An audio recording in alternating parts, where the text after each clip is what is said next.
Welcome to The Explainer. You know that feeling at the end of the day where you've been busy, like constantly doing stuff, but you didn't actually accomplish what you set out to do? Yeah, this is for you.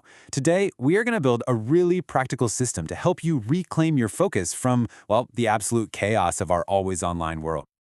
I mean, how many times have you started the day with a perfect plan only to end it feeling like your brain was just pulled in a million different directions at once?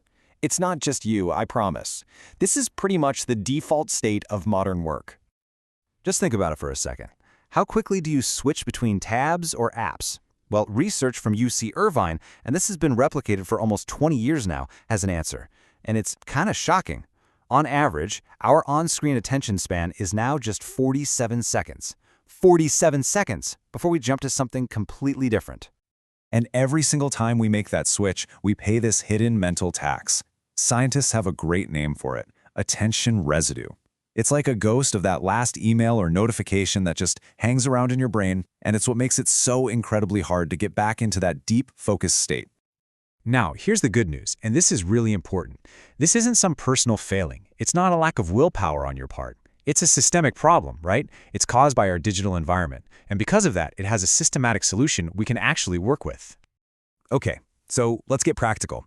We're going to walk through a simple 4-step playbook to help you rebuild your concentration. We've got mapping your triggers, building defenses, training your internal firewall, and then making it all stick.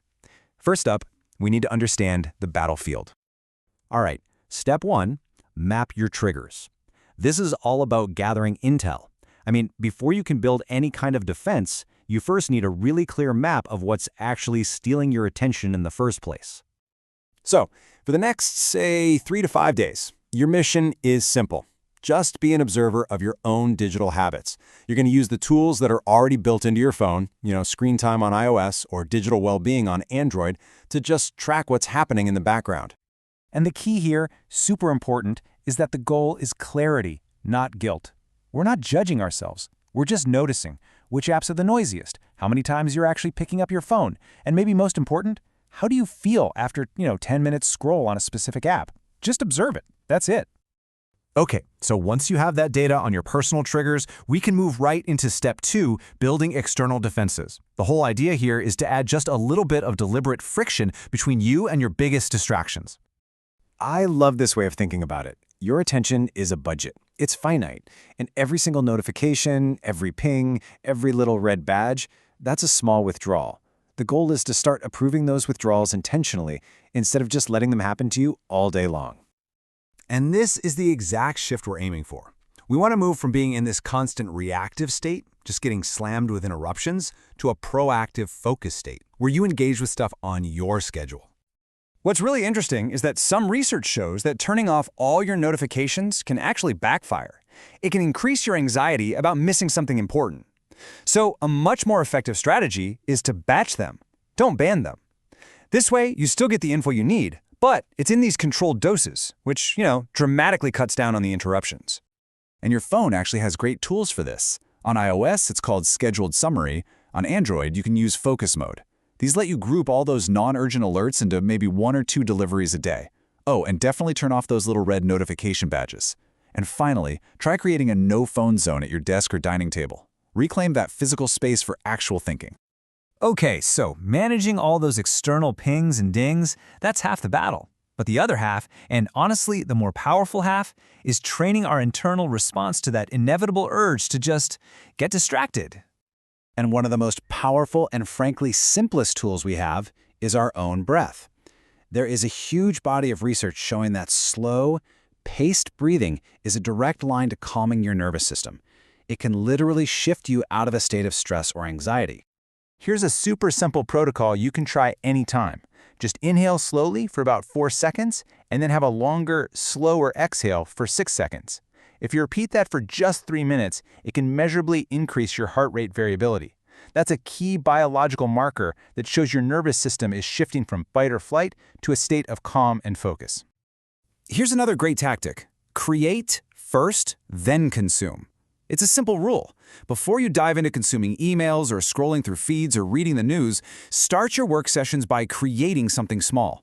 Write just one paragraph, draft one slide, solve one tiny part of a problem. It totally changes the game.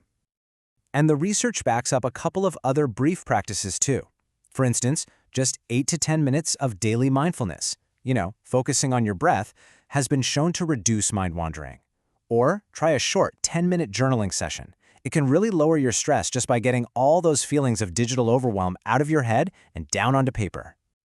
All right, finally, step 4, sustain your focus. Because to make any of this stuff actually stick, we need a simple, sustainable system. This isn't about some massive one-time fix, it's all about consistent small practices. And the absolute key to making this last is a super simple weekly review. It honestly takes 5 minutes. Just scan your screen time data, then prune one thing. Like turn off notifications for just one noisy app. And then, the important part, schedule some deep work blocks into your calendar for next week. That's it. And don't forget how much small physical habits can support your mental focus. Things like getting some morning light, maybe 20 or 30 minutes outside soon after you wake up. That helps set your body's internal clock for daytime alertness. And then there's the simple 20-20-20 rule. Every 20 minutes, just look at something 20 feet away for 20 seconds. It's a fantastic way to fight the eye strain that leads to mental fatigue. So, if there's one thing to take away from all this, it's to start small. Seriously, don't try to do everything at once. Just pick one of these actions and try it today.